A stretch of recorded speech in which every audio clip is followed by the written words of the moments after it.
You're listening to DraftKings Network.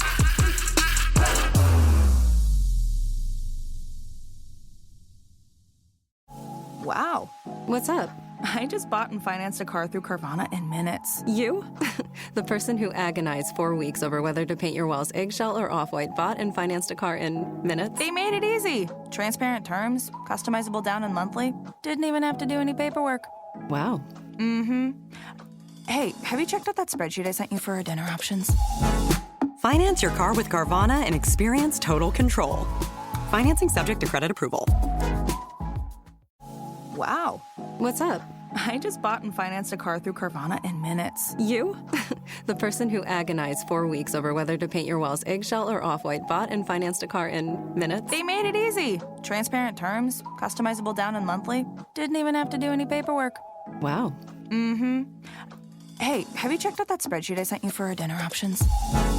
Finance your car with Carvana and experience total control.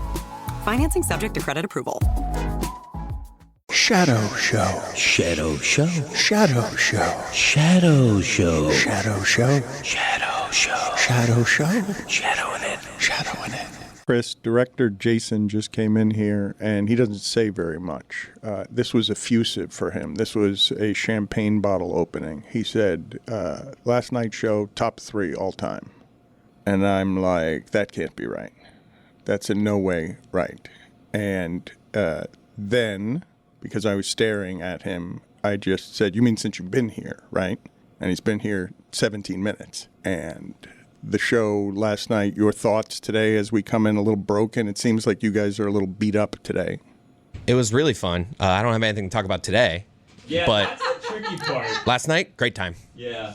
You don't have anything to say today? You're out of opinions? You just talked about college basketball so much last night. We sort of used it all last night. Yeah. We do get some free golf today. That I'm excited about. Oh, the players. The players. During the show, during the next 2 days, we're going to have sports during the show. We're going to have Major League Baseball tomorrow at 6 a.m.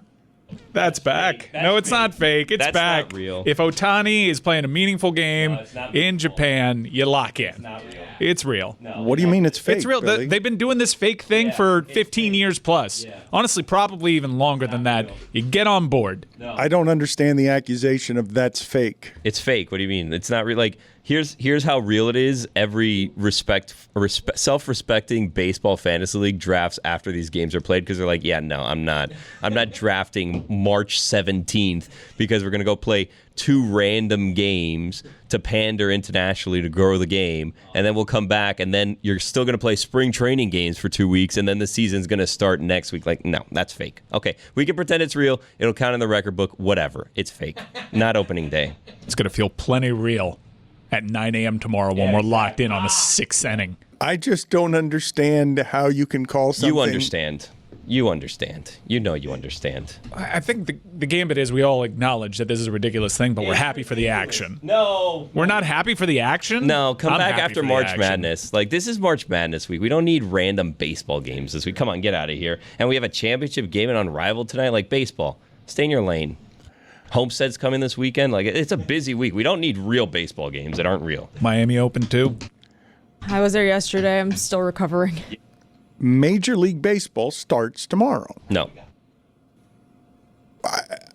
It starts tomorrow. Who's towing the slab? Oh, come on, Dan. It's the biggest game of the season. First pitch, opening day, season starts. Who is it? Is Ohtani pitching this year, or did they decide they're not going to do that anymore? No, he's pitching. He's pitching? I think Juan Soto's pitching with the contract that they gave him. I saw Joey Gallo said he's pitching now. It's something he said. Yeah. Okay. What does that mean? I don't know. He's Well, got Trevor Bauer says he's pitching every year, too. And Yeah. then the team say, nope, no thank you. I don't know if Joey Gallo was trying to pull a fast one on me, Yeah. but he did say on social media that he's pitching now. Okay.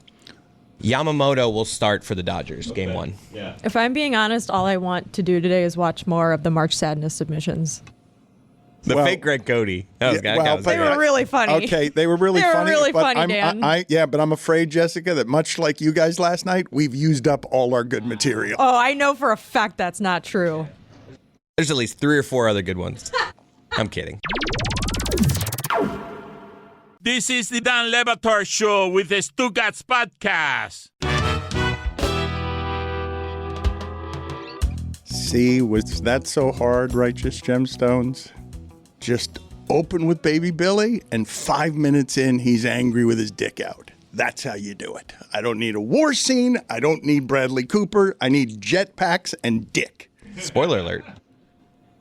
That's going to become a meme. Yes. That is... it's also SpaceX's tagline. White Lotus has a controversy because Jason Isaacs is running around saying that there's a double standard and he's not answering any more questions about his penis, and because he's been accused of it being a prosthetic. The full frontal remains funny.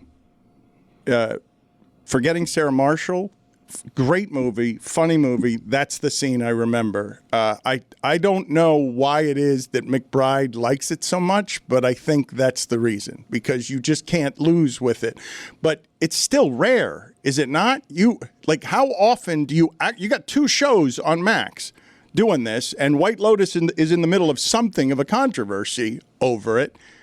But it's still a rare thing, right? I remember on network television, NYPD Blue, when it was a big deal that Sipowicz showed his ass on network television. And now we're starting the 2nd episode of the 4th season of Righteous Gemstones, last season of Righteous Gemstones. And Goggins has gone from, I don't know, when did you guys discover him? Because I remember him beginning his career with The Shield.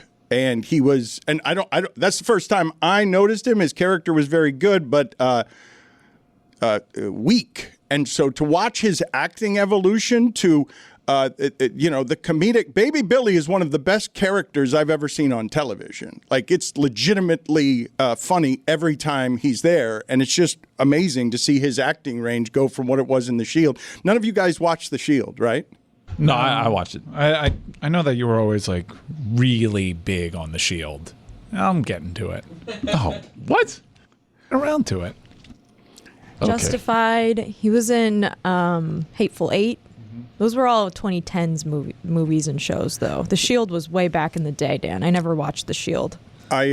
Shield was groundbreaking television, and it was dirty and grittier than most. It was dangerous for its time because it was pushing boundaries. But when I ask you about the full frontal stuff, it's unusual to see it. Correct? Like, it's I don't think so anymore. The HBO has really, in the last 5 years, I would say. I mean, even the last season of Righteous Gemstones that came out over a year ago, it's been a lot of penises. Yeah.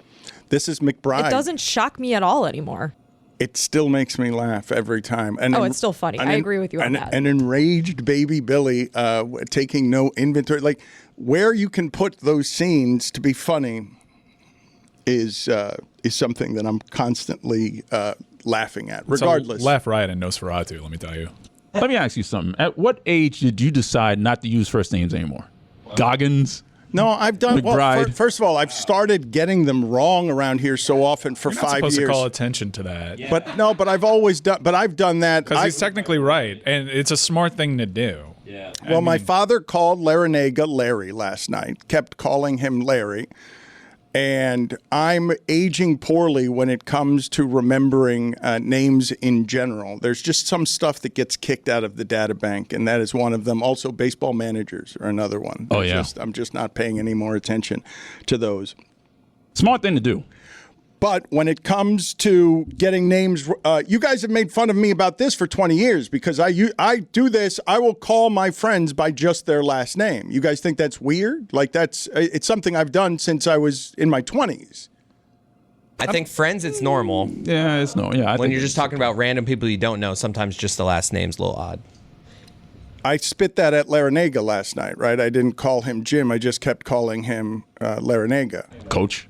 It is unclear, Mike Ryan. I don't know if you'll be disappointed by this. Can you guys get me the sound from last night? It is unclear. The group seemed to delight in wanting to ask Jim Larinaga if he knew or liked you. When I say the room seemed... I heard about that. Well, when I say the room seemed to delight in it, I could only tell from over here because I couldn't hear what they were doing, but all of them were wanting to figure out how to asked Larinaga the question, and then Billy eventually asked him, and Billy claimed afterward that he was forced to do it because no one else wanted to do it, but everybody wanted to do it. And so, was it clear to you? I said it wasn't clear whether he knew you or not. The group says it is clear that he doesn't know you. I don't really know Jim all that much. I've been in places with him, but I haven't had a long conversation with him. There's the problem. That's why he's gone. Well, but They weren't very good this year. I thought as one of the big boosters at the University of Miami and one of the influential voices on behalf of the University of Miami that, of course, he would know who you were. I mean, I don't know. I've had small talk with Jim Larinaga, but yeah, he wasn't super engaged with certain. He was a folks in dick. the Just collective. saying. That's why he's gone. It's fine. It really seems like they have to pry a lot out of you, Billy. I'm just trying to. I know not how this mince one words goes. here. It's Billy's idea. Then he wants someone else to do Falsehoods. it. And then he's like, "All right, I'll do it." Falsehoods. Is that why you didn't come last night? You didn't want to do it? No, I didn't come. It was Pennzoil 400. The players. The players. And Indian Wells. And Stars Abs. The players got suspended at 1 p.m. yesterday. Players is going on right now. We got a 3-hole playoff. 3 holes for That's Rory not to why choke. you didn't come. Free golf. You're going to be fixated here. Is he? This is we're in the middle of it right now. It is golf live, and what we're going to watch these 3 holes together. Well, I mean, you can watch it with me if you'd like, but I got an eye towards this. Yeah, we got 3. It's a back 3, right? It's a final 3 holes, so that means the Island Green's gonna rear its ugly head. But you're here. watching this for Rory to fall apart. That's the reason you're watching. I also have a bet on Spawn. I mean, we're watching because it's the players. Yeah, players. You guys enjoy saying that. Larinaga, let's play that sound here real quick and see, because I would just expect Jim Larinaga as the pillar of a coach for the University of Miami to know one of his biggest media supporters. Coach, when a player comes up to you and they says they want more money, do you call Mike Ryan directly, or how does that work? How do you get more money for the players?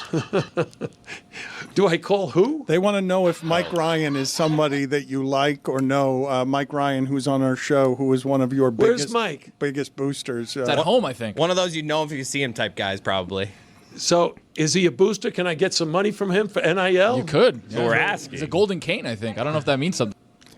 He told a couple of great stories last night. One of them I've heard before. All of his players coming in after the Final Four, 8 of them saying, "Great season, coach, loved it. I'm going into the transfer portal." That he thought for the first time about leaving the sport right then. But the better story, the more memorable story, is the apocalypse that was his high school diet. 10 Reese's peanut butter cups, 10 of them for lunch every day for 4 years. It is a miracle that man is still standing in front of us. The human body is not meant to eat like that for years. And I got up this morning and asked him a question because I failed to ask it journalistically last night. How do you feel about those now? When's the last time that you ate one? Because I would imagine you'd be disgusted by them. Wouldn't you guys? Wouldn't you imagine that if you put it on the poll at Le Batard Show, if you had Reese's peanut butter cups every day, 10 every day for 4 years, would they disgust you later in life? Never. Yes. No. I get sick of anything, dude. Yes. No. Never. There was one Easter season where I had 1 Reese's egg a day for 2 weeks, and I don't think I've had a Reese's egg since. Oh. Is there a food that can break over this barrier that you wouldn't ever get disgusted by? Because I failed to ask him that question last night. But when I got home, because I was thinking to myself, that seems like after 2 weeks, that would be too decadent for even a child or a teenager to be eating that. To be eating that for 4 years every day for lunch because it cost 50 cents and that's all you had. That seemed to be something that I could go tired of very quickly. But let's play this clip here. And mysteriously, weirdly, I never figured out why this was. The Underdogs were still hanging around at various points during this interview. We're going to save the Coach L clip for the break because it's a long 5-minute clip. So we're not going to play the food one right now. Okay. All right. Very good. So we've got here, though, the Underdogs guys. I thought it would be funny to open the show today with them still here, just wandering around. We were all confused by why it is that they wouldn't leave, correct? It was odd, but delightful. They were very helpful. Great info. But why wouldn't they leave? Go ahead and play the clip. Let's go to them now. They're actually here. Oh, they are there. Okay, so forgive me. I thought... because it was in the preview, and because I didn't realiase that they were there. You I thought that was a clip being teed up. I thought that's that them was right being. there. I'm sorry. So now they're back. No, they've actually never left. Yeah. They've been there. That's a screen that's on all the time for them. Hey, guys. Hey, when's breakfast? We've been waiting. Where's our meal? Nobody knows who's where. That's why we're still here. You know, that's a fair point. The most important part of comedy is the timing. Did you guys have fun last night? We had fun. Did you have fun on the show? We had a huge amount. We had fun the whole time. We got to meet Fillerwich too. That's why we haven't left. We're still here. Can you guys explain to us, because you guys came on with us last night immediately after the tournament, and I was wondering if there was anything in the analysis afterward that you were not prepared to give us at the time. Ooh, good question. We didn't talk about Colorado State over Memphis, right? I thought the seeding was pretty good this year, so I have no qualms. Usually I'm boiling mad about something, but if your biggest problem is Colorado State and Memphis, No, that's we gave our big upsets, but we didn't mention the Rams. Oh, you mean in terms of who could win? Yeah. Ram it down their throats. It seemed take it by the horns. It seemed though that the big story of the day, where people are always looking to find some sort of outrage wherever it is that they can find it because we enjoy it so much, it seemed like the big story was that North Carolina made it in, and the conspiracy of that. Yes, and it's like totally tying into the era we're living in, where conspiracies are taken as fact. So when Bubba Cunningham says, this is the protocol, I'm not in the room, stuff like this happens every year, you've got 50 articles coming out within 5 minutes. Travesty, North Carolina gets it in, and their AD is to blame. Like, God, are we at the point where we can't take anything at face value anymore? I think it was cool, though, that he had to explain that he had to duck into the bathroom every time they talked about North Carolina. By the way, I'm happy for Jalen Withers, who I would not have wanted to be that kid and cost your team an NCAA tournament berth on a lane violation. Can we play the sound, please, of Bubba Cunningham? It's wonderful to have him actually named Bubba. Can we just play the sound of him saying, I didn't have anything to do with this? You know, all the policies and procedures were followed, and Keith can address exactly how North Carolina was discussed, because I was not in the room for any of that. Yeah, thanks, Bubba. And Seth, I appreciate the question. As the vice chair, I managed all the conversations that we had about North Carolina. We had quite a few. Our policies require the AD of any school to recuse themselves and actually leave the room for those discussions. And they're not allowed to participate in any vote as well. So we follow those, had lots of discussions about North Carolina. Peter? I think mathematically that's absurd. All right. I don't indulge in conspiracy theories, but every change to a network of data affects all the members of the network. If you're not talking about North Carolina, you're talking about teams that either played North Carolina or played their opponents or are going to be affected if North Carolina is in or out. So that's kind of a shady remark, I thought. Shadiness. Look at Jessica, delighted by the shadiness. Ooh. I don't know much about Quad 1, but that's bad. There is some shadiness going on. We do need some form of controversy, right? There aren't 68 teams worthy of this tournament, are there? What do you think? I think there are at least 64. 64 worked pretty well. I mean, D1 keeps growing and growing. I don't want to see expansion, but it's inevitable. But these teams are good, man. The 12 seeds, good teams. But if you're not making this particular tournament, you can't complain very much when they're allowing a team with a 6-12 record in the SEC into the tournament, right? Yeah, I'd say so. The problem is, because of conference expansion, these teams are yes, they're all going to have 6-12 records in the SEC, but they're still better than, anyone outside of the Power 5 pretty much. So expansion is basically taking away your chance to be a solid team in a smaller conference. I see what you're getting at, but if you really want controversy, you got to get into the women's tournament. That's where the analytics are not fully caught up yet. That's where you have 13 and 14 seeds who are wildly different strengths. That's where you have less consolidation of the greatest teams among, two conferences. That's where the Wild West is now. That's where there's a lot more subjectivity. Okay, can we talk about this? Because I've seen a lot of college basketball coaches very upset about, South Carolina not upset about being the 1 overall seed with a tougher schedule, even though they lost to UCLA.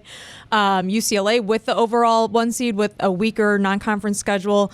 UConn mad because Gino says there's not enough Big East teams in the tournament. There's a lot of upset college basketball coaches who, by the way, these are all like 1 or 2 seeds we're talking about, who had South Carolina's got a pretty good setup for making the Final Four here. But what are your thoughts on all of that controversy today?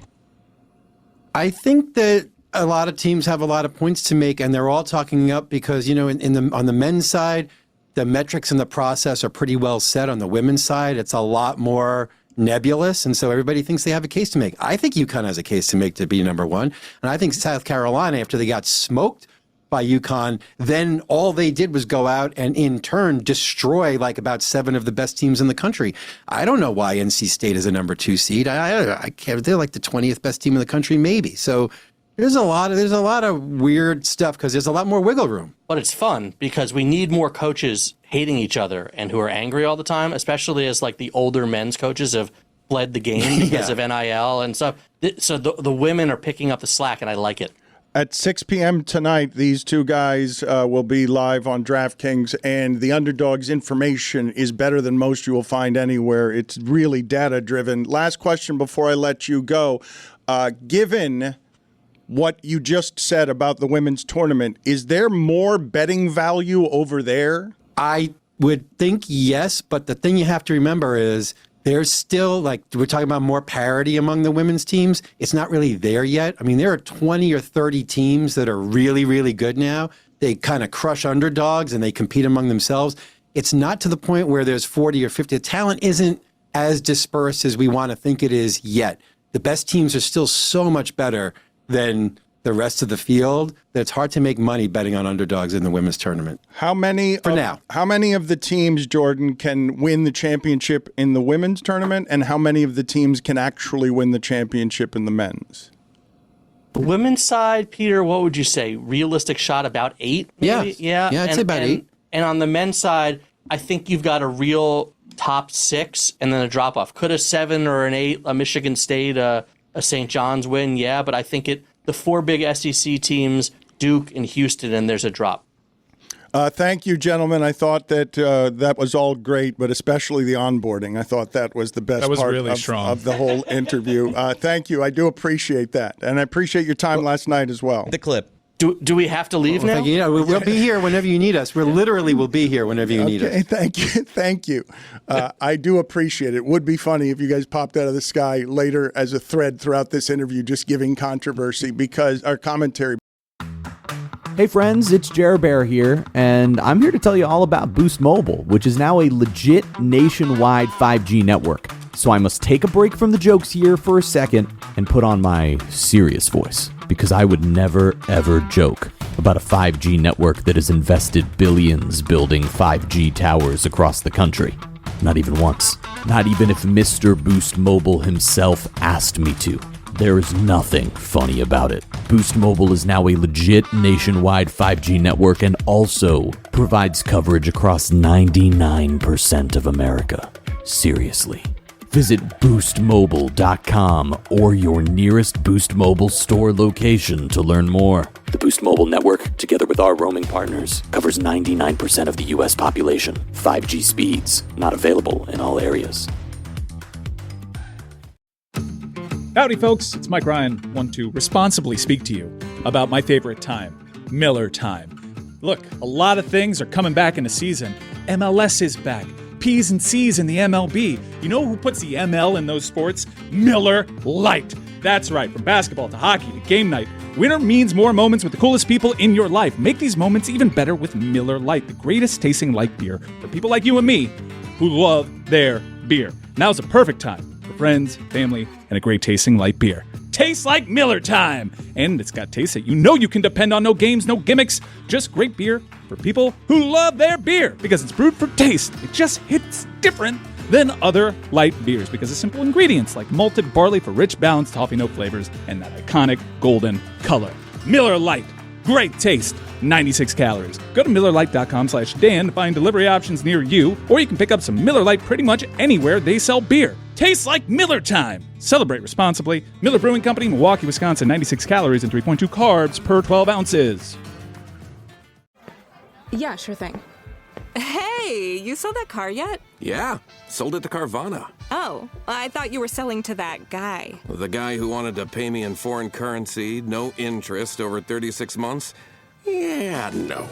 Carvana gave me an offer in minutes, picked it up, and paid me on the spot. It was so convenient. Just like that. Yeah? No hassle. None. That is super convenient. Sell your car to Carvana and swap hassle for convenience. Pickup fees may apply. Don Batard. You are very comfortable talking about how you met your wife, how much you love her, how important she is to you, and that's the reason that I asked the question. I've always admired that about you, that you have no problems whatsoever professing your love.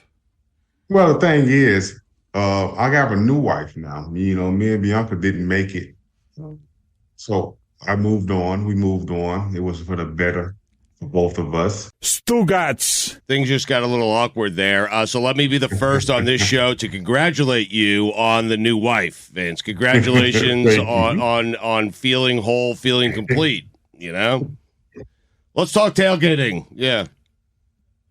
Don't feel awkward, buddy. You know, Dan, no, I don't. Oh, it's too late for that. It's much too late for that, Vince. I appreciate you soothing me in this regard, but I already feel terribly awkward. And then my teammate comes to my defense with not a question, but just a healthy congratulations and the further pointing out of that awkwardness because he's always good for me in those spots. I'm also thinking of divorce, Vince, after many, many years, 18 years, with a partner who does things like that to you. This is the Dan Le Batard Show with the Stugotz.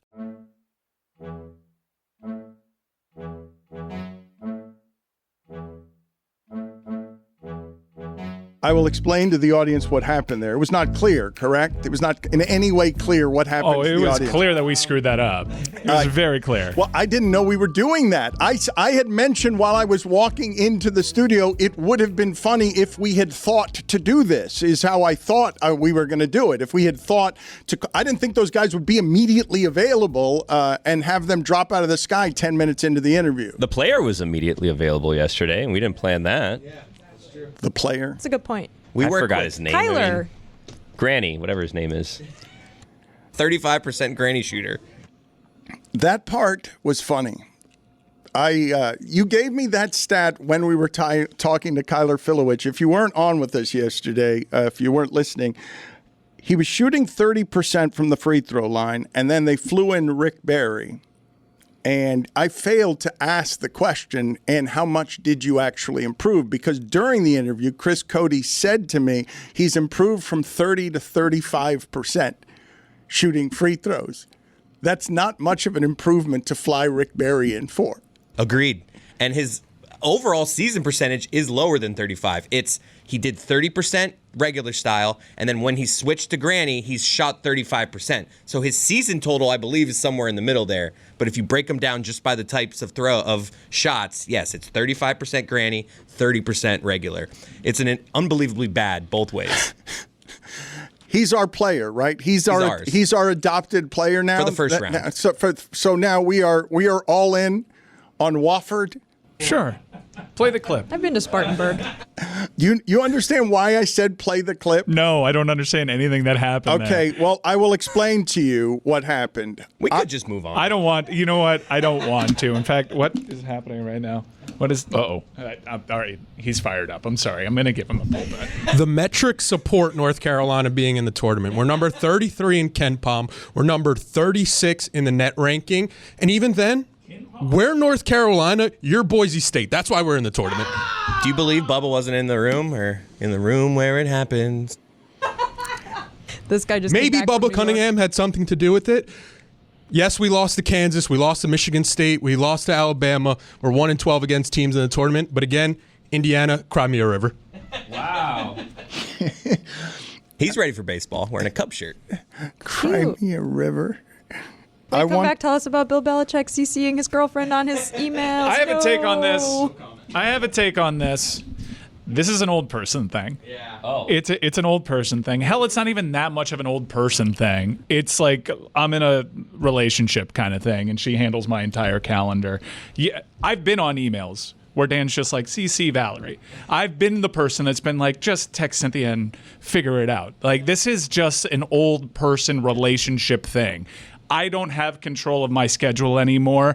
I don't have the energy or bandwidth to fight over it because I'm disorganized. Just CC her. My life's a lot easier. So it's interesting that that is the place that you take that particular story. What about this one? Because this picture that we were showing yesterday of Bill Belichick doing yoga on the beach, to me, the thing about that picture is somebody has to be asked to take it, and then it gets dispersed. So there is a decision, right? That looks like a propped phone just like leaned up. That's on the something. sand. Yeah, if I had to guess, this is a timer. Yeah. Okay, so if they're doing it by timer, they're also doing something that they want this out there. And do you think, like, I'd like to know the marketing and business strategy of what is presently happening here. What is going on with what it is that Bill Belichick is trying to do with this portion of his career, where Pablo Torre is reporting that his girlfriend is basically his manager and agent. So there is, and now they're on Hard Knocks, and now the reinvention of a legend begins in his 70s. They're not on Hard Knocks. They're doing their own thing. Yeah, that got pulled It's not Hard Knocks branded, but they're still going to be doing a show that's kind of invasive. Okay, my point is that as he doesn't have any practice jersey numbers on, which I know this seems like revolutionary. He did it in New England. Let me just say, Randy Shannon did this down here. It was a disaster.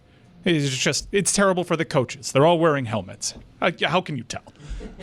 My question to you guys is, because this is a fairly stunning thing to see, I guess we can normalize it, but it's all fairly stunning to look at the entirety of this story.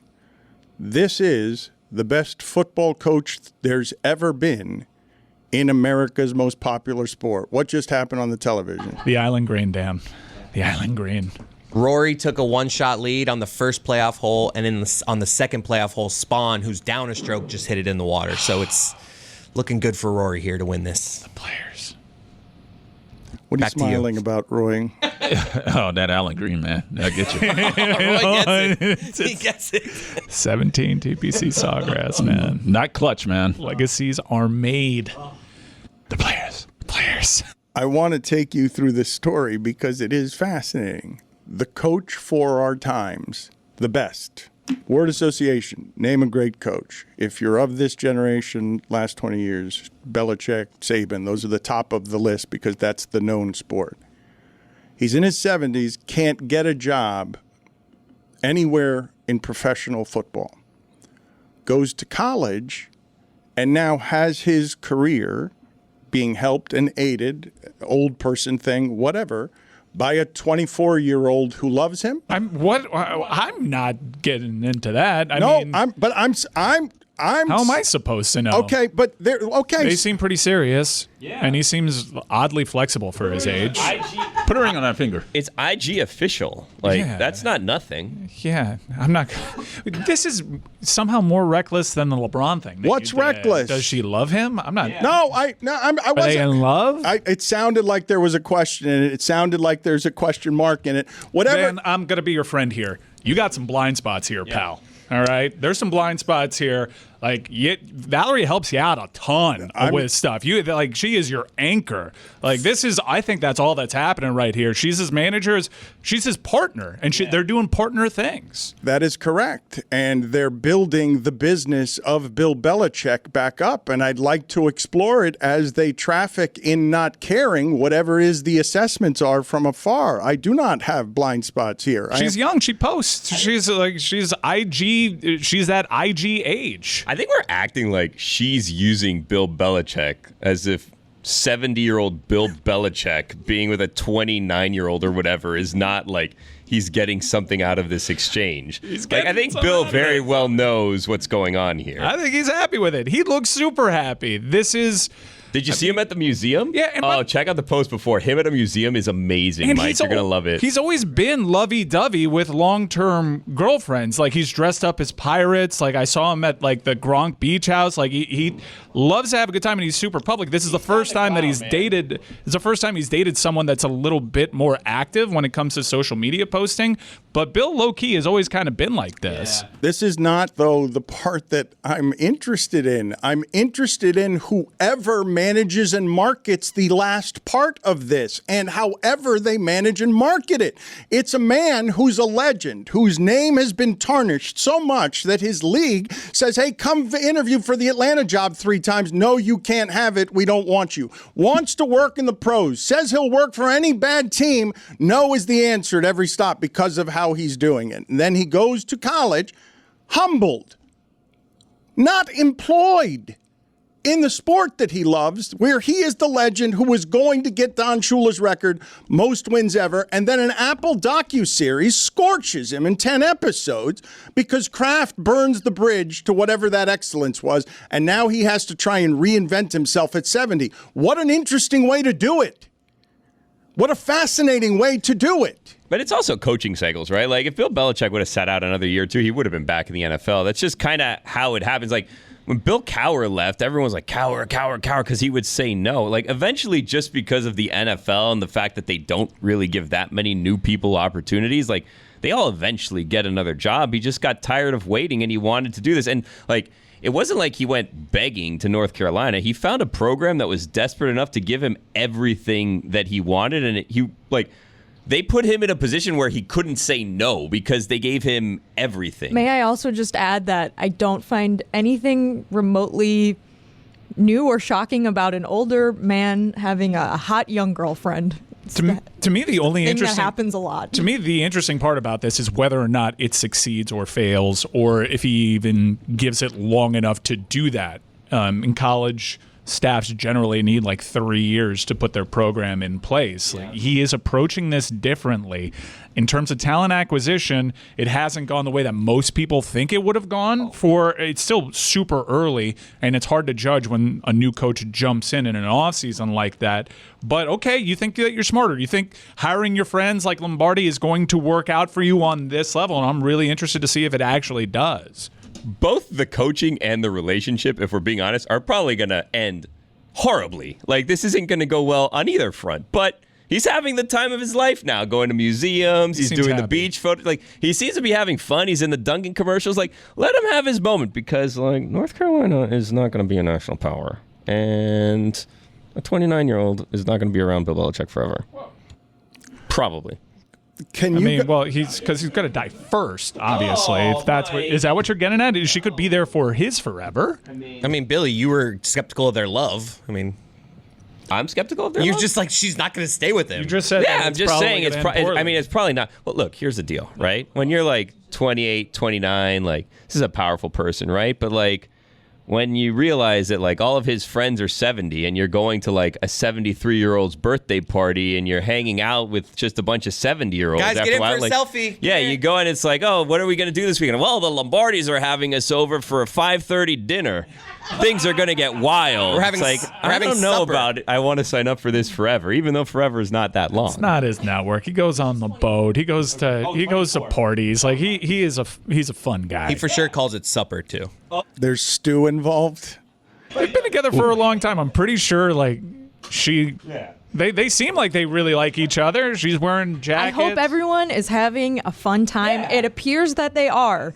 I see it and I'm like, that's wild. I would have never pictured Bill Belichick doing this because he was Mr. Serious all the time. But then the initial sort of shock wore off and I'm like, cool, they're just in a relationship. I hope that everyone gets out of this relationship what they're hoping to get out of this relationship. And it's 100% supper and it's 100% soup because the poly grip, not that strong. Let's not forget, we played videos for years of him jumping off boats. Yeah. This guy's always liked a good time. Yeah. He really has. The part actually about this that is most interesting to me is that I think most people are coming by Billy's opinion on this is all going to fail as it regards the football. And to me, that part's confusing because you've told me for 25 years that this is a genius that knows more than everyone else.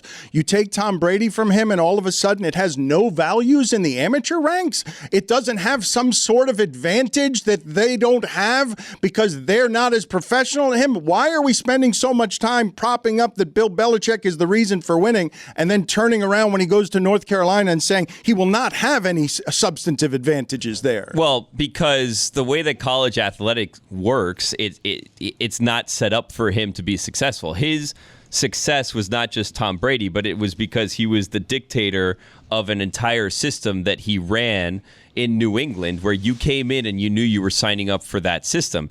The way college athletics are now, you just basically have to pay the best 18-year-old, and if they don't like it or if they succeed, they can go to a school that can pay them more than North Carolina can probably pay them with a better pedigree than North Carolina.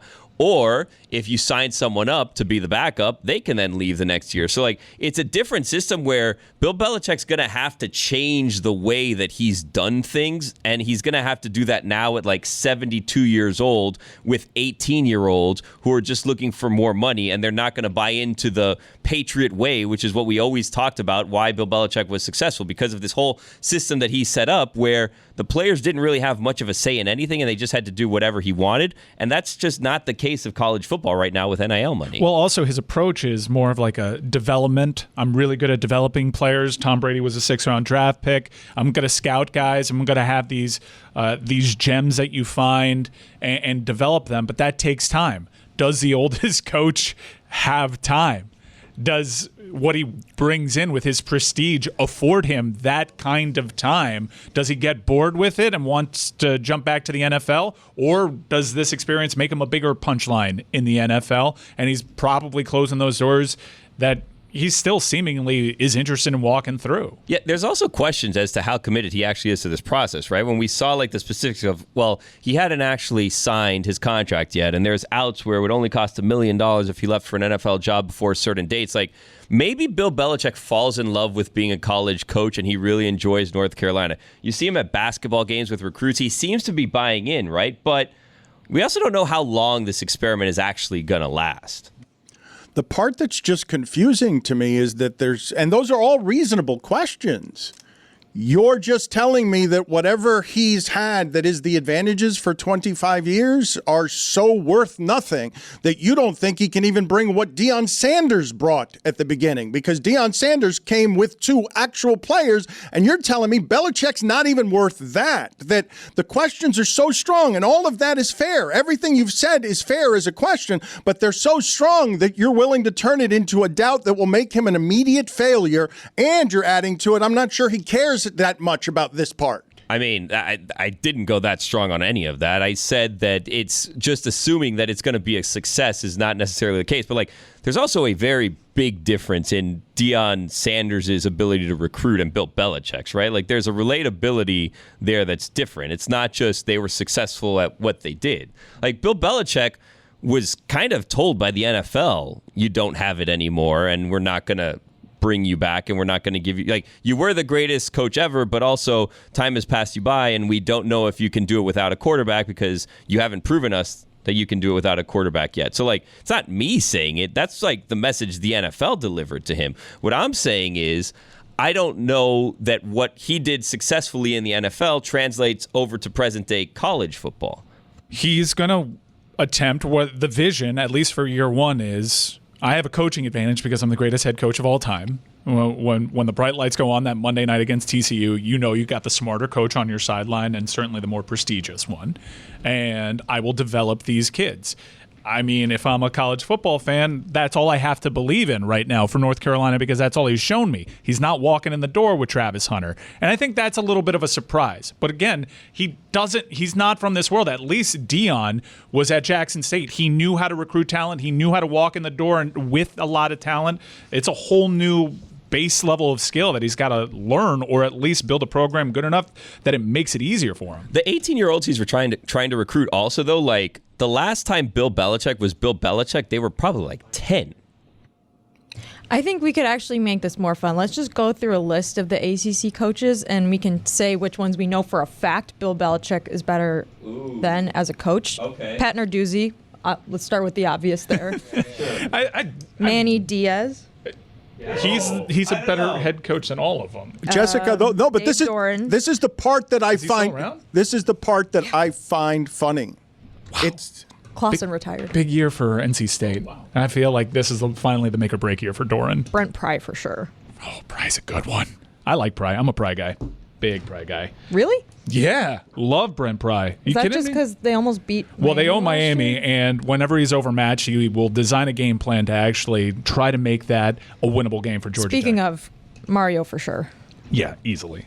At least I know Lombardi feels that way. I'd maybe put Dabo, because Dabo's won a couple national championships. Bill's the best coach in college football in terms of X's and O's. I'd say Dabo's probably better than Bill right now, but subject to change. All you have to do is win the ACC, Dan, and you get in the playoffs. Is that all you have to do? the part that I think is funniest about this is how much of that tactical advantage can anyone listening to this actually quantify? Because we can all think that Belichick will obviously have a coaching advantage over Mario Cristobal, and yet you're telling me that when that produces a result, it's not going to be North Carolina actually being good at football in an enduring way. He's going to go to every one of those games with that kind of tactical advantage, and none of us will have a way of seeing it actually play out in a way that we believe in right now. As we talk about it, you make fun of it, but a guy who's a genius, an alleged genius, is going to come to the sport and not actually have a tactical advantage that matters. I actually do think it matters. As a fan of a program that is often inside that conference more talented than its opponents, but there's deficiencies at head coach in terms of tactical advantage, we've lost to a ton of opponents over the last 21 years that quantifiably have smarter staffs than Miami have had, and the talent gap. You see the composite recruiting rankings. Miami's only been to Charlotte once